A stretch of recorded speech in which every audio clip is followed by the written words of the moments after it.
Existe moralidade sem a existência de um Deus? Por que as pessoas acham tão estranho alguém não acreditar em um Deus? Essas são apenas algumas das várias perguntas que podemos nos fazer quando pensamos um pouco mais a respeito do ateísmo, uma postura filosófica ou religiosa que dá muito pano para manga em discussões nas redes sociais. Eu já comentei com vocês que uma das séries mais pedidas aqui no podcast é essa sobre religiões. E isso talvez aconteça porque o Brasil é um país fortemente marcado pela religião, seja ela qual for. Porém, se olharmos as estatísticas, veremos que existe um grupo que está crescendo muito nesse cenário. São aqueles que não acreditam num ser superior, numa religiosidade. Eu estou falando dos ateus. Tanto que no censo de 1980, apenas 1% da população se declarava como pertencente a essa categoria. Mas, em 2010, esse número saltou para pouco mais de 8% da população brasileira. É muita gente. Mas mesmo com essa perspectiva religiosa ganhando mais espaço, eu sei que falar sobre ateísmo pode ser algo delicado ou ofensivo para algumas pessoas. Mas como eu sempre falo em episódios de religião ou ideologias, o meu objetivo aqui não é converter ninguém. O meu caso é apenas falar de história e, para isso, eu vou usar livros, fontes e autores confiáveis que trataram desse tema com a devida seriedade. Então, mesmo que você seja uma pessoa religiosa, pode escutar esse episódio sem crise. O máximo que vai acontecer é você sair daqui com um bom contexto histórico e algumas perguntas para sua reflexão. Creio que uma das primeiras coisas que precisamos fazer nesse episódio é explicar o que a palavra ateísmo significa. Essa é uma palavra de origem grega, onde a letra A, o prefixo, ele significa ausência ou negação, enquanto theo, que é o sufixo, significa Deus. Então existem basicamente duas interpretações a partir disso. O ateísmo pode ser definido como a ausência de crença em Deus ou a crença na não existência em Deus. E eu sei que aparentemente as duas frases significam a mesma coisa, Mas a primeira frase costuma ser interpretada numa falta de uma defesa mais ativa de que não existem deuses. Enquanto a segunda frase afirma de maneira mais clara e evidente que realmente não existe nenhum tipo de força espiritual ou algo do tipo. Também há vertentes que defendem a hipótese de que todo ateu acredita na não existência, que é impossível que você não acredite que Deus exista. No fundo, você está acreditando em algo, nem que seja que nada exista. Eu sei que é um pouco confuso, mas já definimos o que significa a palavra. Agora, eu quero levar vocês para fazerem um passeio histórico sobre a história desse conceito. É importante que você tenha em mente que as palavras e conceitos acabam tendo usos e funções diferentes dependendo do período e do lugar que estamos falando. Isso acontece com vários conceitos diferentes e com o ateísmo não seria diferente. Os pesquisadores desse tema costumam dividir o estudo do ateísmo em dois momentos. O primeiro falando da Grécia Antiga e como as primeiras manifestações daquilo que viria a ser o ateísmo surgiram. E o segundo momento seria o século XVIII na Europa, com a eclosão do Iluminismo. E a partir dele, vários autores vão começar a conceituar e debater a própria ideia de ateísmo. Em quase todos os episódios que eu fiz aqui no podcast sobre religião, eu lembro de ter falado que a capacidade de criar mitologias, histórias e crenças em comum foi uma das principais invenções da humanidade, porque isso deu coesão social a vários grupos humanos que se desenvolveram ao redor do mundo. Esse ponto ainda está correto, mesmo quando colocamos o ateísmo nessa equação.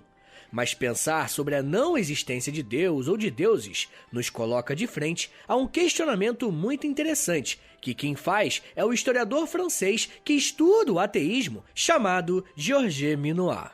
Ele vai dizer que toda e qualquer religião não passa de uma, abre aspas, tentativa do homem de criar um sentido para si mesmo, de justificar para si mesmo a sua presença no universo material, de nele construir um lugar inexpugnável.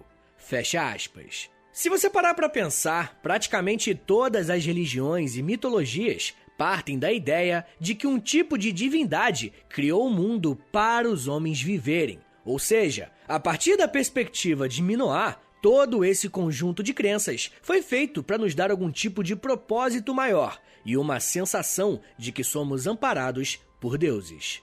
A partir disso, podemos começar a pensar em alguns pontos a respeito do surgimento do ateísmo, se é que podemos chamar assim na Grécia Antiga.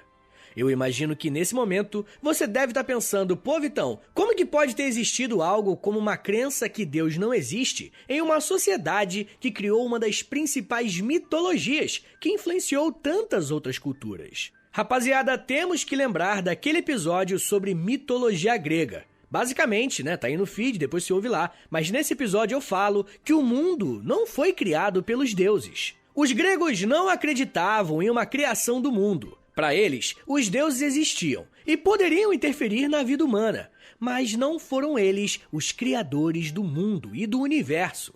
O mundo sempre existiu. E será a partir dessa noção de que o mundo sempre existiu que o sistema de crenças grego vai começar a entrar em crise, a partir do século 6 e 5 a.C. Vai ser nesse período que as cidades-estados vão se formar e se organizar de uma forma mais complexa. E em paralelo a esse acontecimento, a religiosidade grega, aos poucos, vai perdendo seu espaço para dar lugar a outros tipos de pensamentos, como a própria história, mas principalmente a filosofia. Sim, será a partir da filosofia grega que vamos ter as primeiras bases do pensamento ateísta.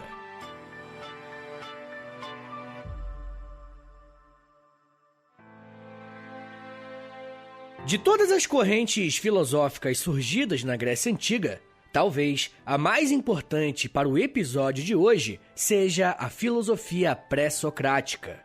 Esse período da filosofia grega é marcado pela tentativa de explicar o mundo a partir de uma lógica, a partir do uso da razão, e não mais se embasando nas explicações religiosas dadas até esse momento.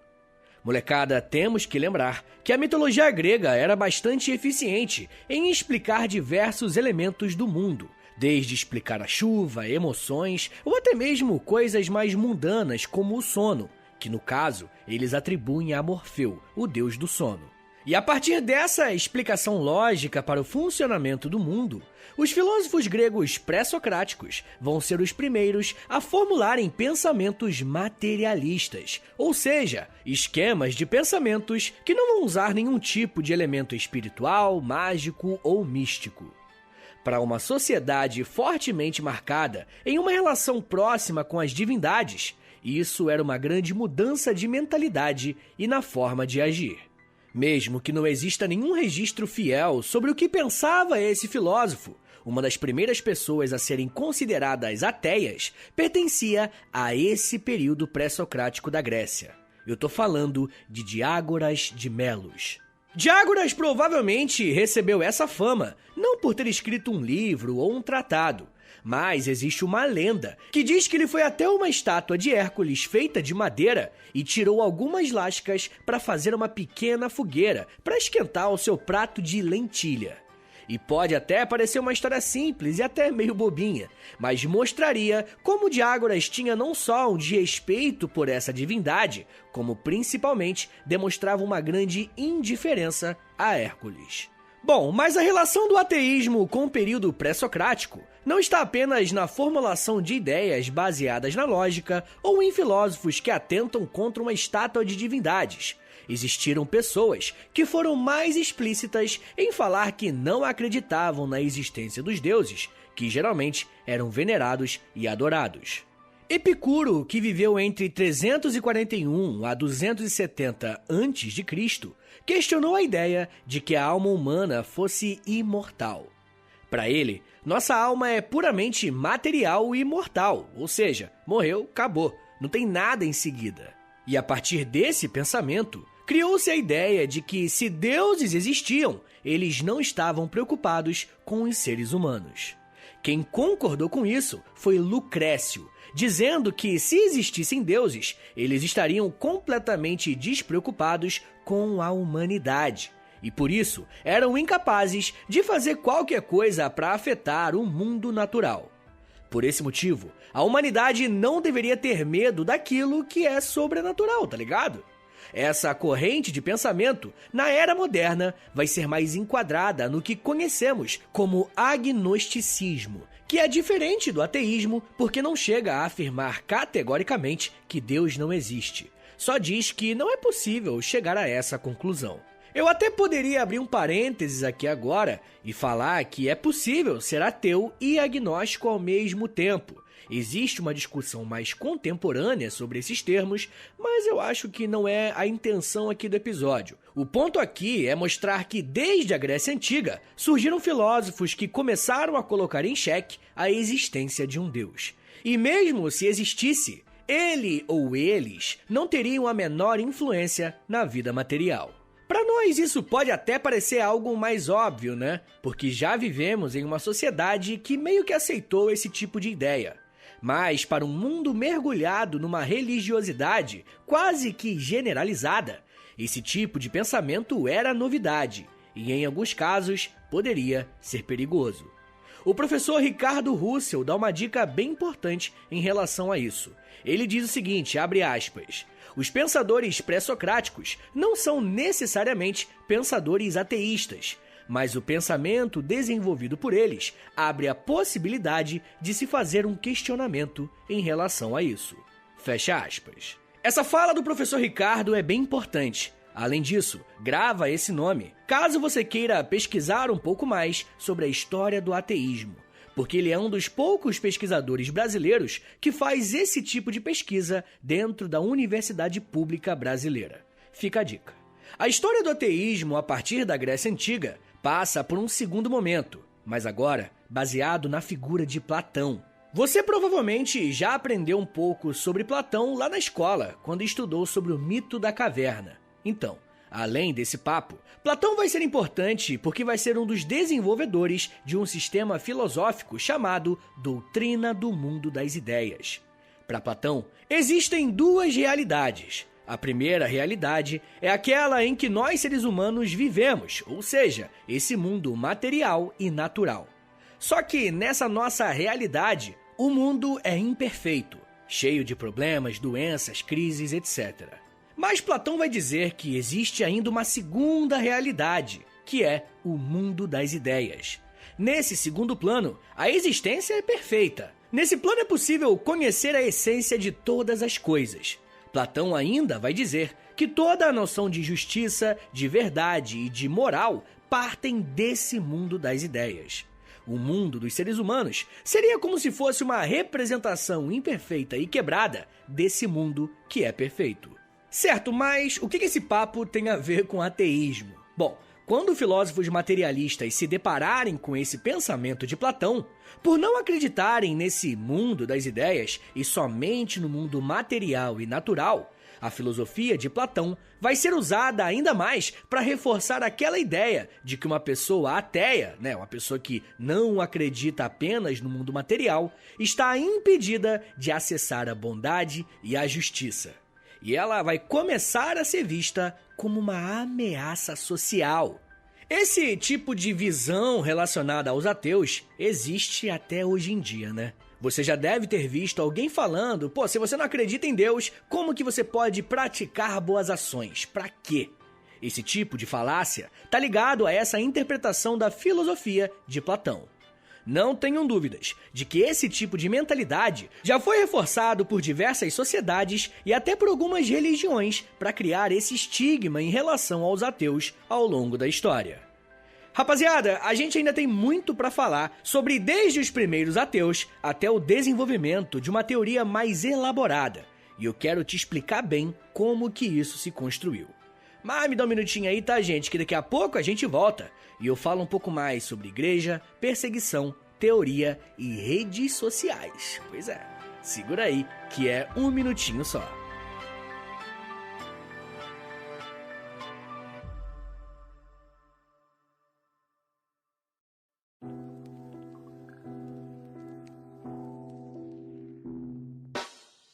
O História em Meia Hora é parceiro da loja. Acesse loja.com.br, é loja escrito LOLJA, e pesquise pelo História em Meia Hora. Lá você vai encontrar blusas, camisetas, regatas, moletons e muito mais produtos exclusivos do nosso podcast, tá? Só tem no História em Meia Hora e lá no site da loja.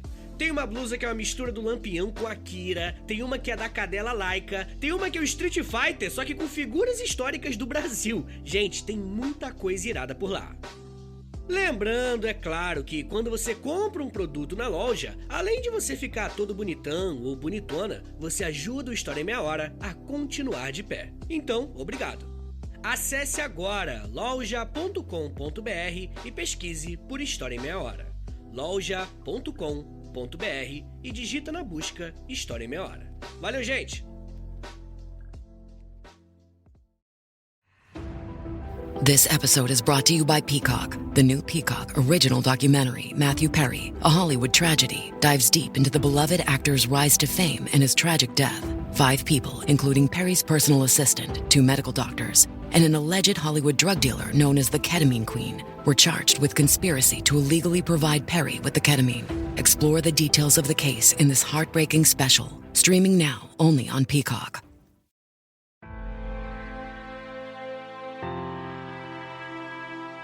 Abre aspas. A fé é, frequentemente, a vaidade do homem que é muito preguiçoso para investigar. Fecha aspas. Essa frase é bem forte e incisiva. Foi dita por um artista canadense que viveu no século XIX, chamado Farquhar McGilvray Knowles. E mais uma vez eu preciso reforçar a ideia de que o meu ponto aqui com esse episódio não é ofender nenhuma pessoa que tenha crença, chamando de burro ou algo assim. Mas a frase que esse pintor usa é muito interessante e vai basear a segunda parte desse episódio, que é mostrar como uma mentalidade ateia, que surgiu na Grécia Antiga, se desenvolveu até chegarmos à criação de teorias mais avançadas e complexas em defesa do ateísmo.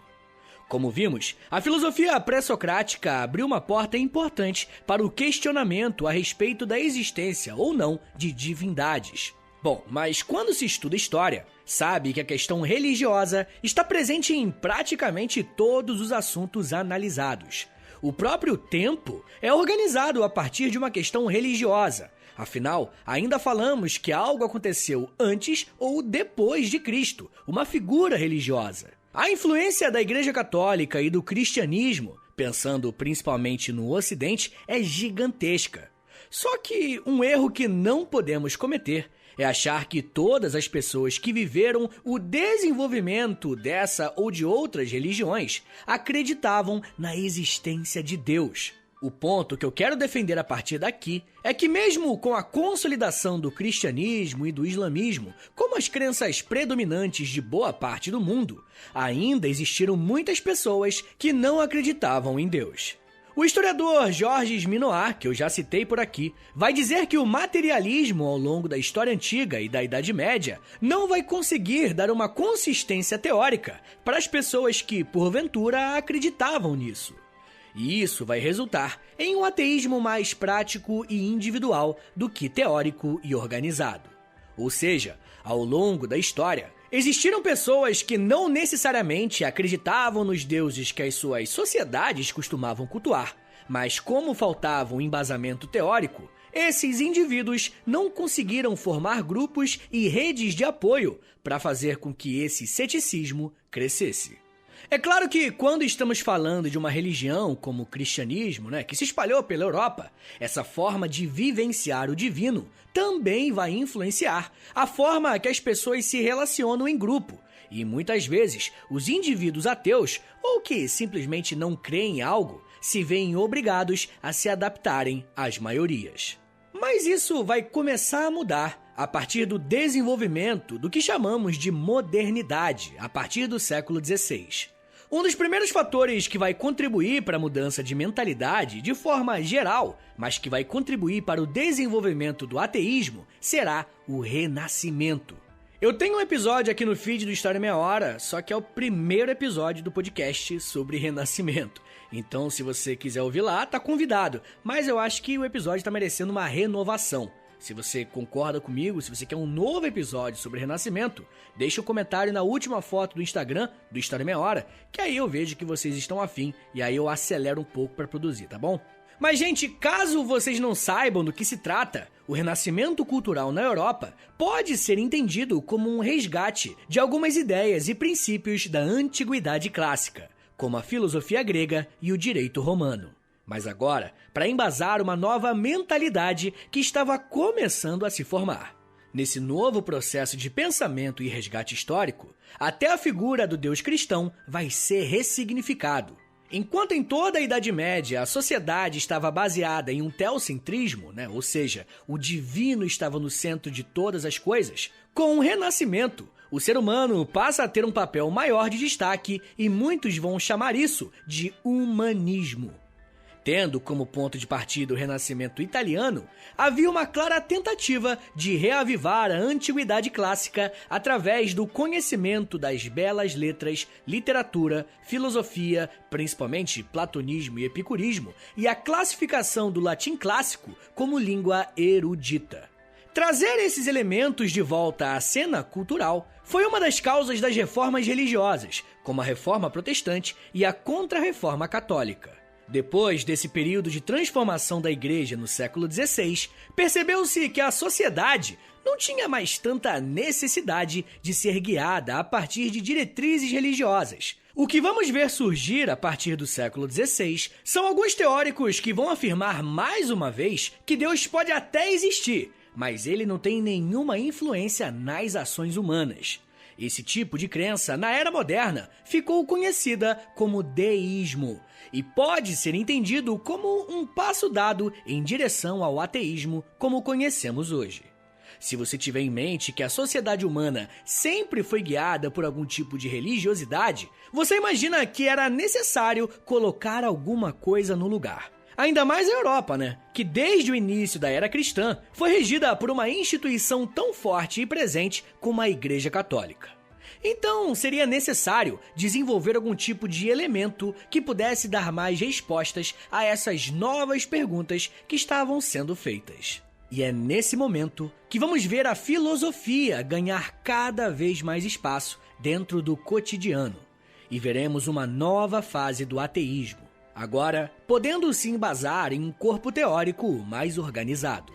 O próximo período da história que estou traçando em paralelo com a história do ateísmo é o Iluminismo. Recentemente, eu fiz um episódio aqui sobre esse assunto e eu recomendo fortemente que você ouça lá depois que você terminar aqui, tá? É para você ter um panorama mais completo de como a Europa estava a partir do surgimento desse tipo de pensamento conhecido como pensamento iluminista. O grande mérito do período iluminista foi colocar a razão como principal elemento para qualquer tipo de investigação. Seja essa investigação de natureza filosófica, econômica, biológica ou religiosa. Mas uma coisa que muita gente acaba escorregando é tratar os filósofos iluministas como filósofos ateus. Toma cuidado, porque eles não são. Mesmo fazendo críticas severas à Igreja, a acusando de obscurantista, muitos pesquisadores aproximam esses pensadores de um deísmo do que de um ateísmo. Mas, por outro lado, isso não quer dizer que não existiram filósofos ateus a partir do iluminismo, tá? Provavelmente, um dos principais nomes dos ateus iluministas é o Barão d'Holbach, que escreveu em 1770, de maneira anônima, o livro Sistema da Natureza. Nessa obra, o Barão defende a ideia de que o mundo existe a partir do materialismo. Ele fala, por exemplo, que a mente humana é identificada apenas com o cérebro. Não existe nenhum tipo de alma ou algo parecido. Provavelmente, um dos pontos mais chocantes do autor é dar ênfase no seu texto em negar a existência de Deus e afirmar que qualquer tipo de crença em um ser superior é um produto do medo, por falta de uma compreensão real do que seja o mundo. Para muitos pesquisadores do tema, essa obra do Barão d'Holbach será a primeira obra ateísta da Era Moderna. Mesmo vivendo em um período complicado para defender esse tipo de pensamento, o Barão se aproveitou da sua posição de aristocrata, afinal ele era cheio de grana, para poder escrever sobre esse tipo de assunto, sem se preocupar tanto com o que os outros iriam achar. Talvez o nome do Barão não seja tão famoso ou conhecido por muitas pessoas, mas esse trabalho foi muito importante para escancarar uma necessidade bastante evidente que está presente em todo esse episódio, que é a falta de teoria que o ateísmo tinha. E quando eu me refiro à teoria, não quero dizer que não existia um aqui ou ali escrevendo sobre ateísmo. Eu tô falando que não existia um movimento organizado, voltado para debater e desenvolver isso que estamos chamando de ateísmo. A partir do século XIX, vamos começar a conhecer alguns nomes mais famosos que vão ser importantes para consolidar uma teoria ateísta que vai impactar o mundo até hoje. O filósofo alemão Ludwig Feuerbach, ao escrever o livro chamado A Essência do Cristianismo, em 1841, vai dizer que a ideia de Deus é uma espécie de projeção dos atributos do ser humano que são divinizados e encarados como um padrão perfeito. Para Feuerbach, Deus não seria nada além de uma projeção humana em algum objeto ou tradição criada. Nessa linha, é como se o ser humano tivesse criado Deus, e não o contrário. Mas quando falamos em ateísmo numa perspectiva materialista, não podemos deixar de falar na obra de Marx e Engels. Quando Marx publica um livro chamado Crítica à Filosofia e Direito de Hegel, ele concorda com as teses de Feuerbach, mas era necessário dar um passo além. Para Marx, a crítica não poderia ficar apenas no campo desse mundo das ideias, que não existia, e sim fazer a crítica nas condições materiais que criaram as religiões. A questão do materialismo para Marx vai ficar ainda mais evidente no livro que ele escreveu com seu parceiro Engels, chamado A Ideologia Alemã, escrito em 1845. A partir desse livro, a dupla defende a ideia de que a história humana é regida pela materialidade das organizações humanas e não sobraria nenhum espaço para qualquer divindade existir e interferir nessa realidade terrena. Marx e Engels geralmente são conhecidos como os idealizadores de uma linha do ateísmo, chamado ateísmo materialista. Mas um outro filósofo muito importante desse período é Nietzsche. E ele tem uma relação muito íntima com o ateísmo. Mas eu quero falar mais sobre isso no episódio exclusivo para os apoiadores, tá? No episódio dessa semana eu vou falar um pouco sobre o ateísmo e Friedrich Nietzsche. Se você quiser ouvir esse episódio e os outros 60 episódios que tem por lá, é só você assinar o apoia.se/História em Meia Hora, que você vai estar me ajudando e vai estar recebendo conteúdo exclusivo, tá bom? Mas enfim, gente, desde então, cada período da história desenvolveu as suas próprias bases para um ateísmo fundamentado em um raciocínio lógico e amparado na dúvida. Os nomes mais importantes do ateísmo moderno provavelmente são Richard Dawkins, Christopher Hitchens, Daniel Dennett e Sam Harris, e cada um deles vai atuar em uma frente diferente. O ponto importante que eu queria levar vocês a pensarem é que o ateísmo é algo que também acompanhou a história da existência humana, mesmo que não existisse um conjunto teórico mais elaborado ou algo assim. Mas nos dias de hoje, comunidades ateístas definem o termo ateu e agnóstico de uma forma bem interessante. Basicamente, o prefixo a é uma negação, certo? Então, o ateísmo e o agnosticismo estão negando o teísmo e o gnosticismo. Então, para você definir o que é um ateu ou um agnóstico, você precisa definir o que é um teísta ou um gnóstico. Basicamente, o teísta é alguém que tem fé. A palavra é essa, fé, que acha, que sente que Deus existe. Enquanto o gnóstico, que vem da palavra gnose, que significa conhecimento em grego, ele sabe, ele defende que ele tem o conhecimento sobre a existência de Deus. Então, um ateu é alguém que acha, que sente, que tem fé que Deus não existe. E um agnóstico é uma pessoa que não sabe se Deus existe. Então é perfeitamente plausível que as pessoas possam se considerar ateus e agnósticos, os dois ao mesmo tempo. Afinal, a fé é uma coisa, o conhecimento é outra. Você pode achar que Deus não existe, mas você pode falar também que não tem certeza disso. Então você é um ateu e agnóstico. Ou você pode falar que Deus existe, você sente isso, você tem fé nisso, mas não tem certeza, o que te faria um teísta agnóstico. Ou você pode ser também um ateu, uma pessoa que acha que Deus não existe, que tem fé que Deus não exista, e você tem certeza, que você tem conhecimento sobre o assunto, o que te faria um ateu gnóstico. Por outro lado, você pode ter fé em Deus, você pode sentir que Ele existe, e você pode ter certeza, você pode ter conhecimento de que Deus existe. Então você seria um teísta gnóstico. Novamente eu preciso te dizer que essas definições de teísmo e gnosticismo são definições mais contemporâneas, onde comunidades ateístas pelo mundo costumam usar dessa forma, mas nem hoje em dia isso é consensual. Mas, de qualquer forma, a grande moral do episódio é deixar claro que da mesma forma que é um mito dizer que uma pessoa ateia não pode ser bondosa e justa, o contrário também não é verdadeiro. Não é porque alguém é ateu ou religioso que esse indivíduo é mais ou menos desprovido de inteligência. Eu faço esse comentário porque quando vemos debates sobre isso em redes sociais, quase nunca sai algo produtivo e que realmente leva as pessoas à reflexão. Quando estamos interessados em fazer com que o outro entenda o nosso ponto, a primeira coisa a se fazer é aprender a ouvir e a não subestimar o que o outro pensa. Nós temos que entender que o outro também tem direito de ter crenças diferentes das nossas, ou simplesmente não ter nenhum tipo de crença.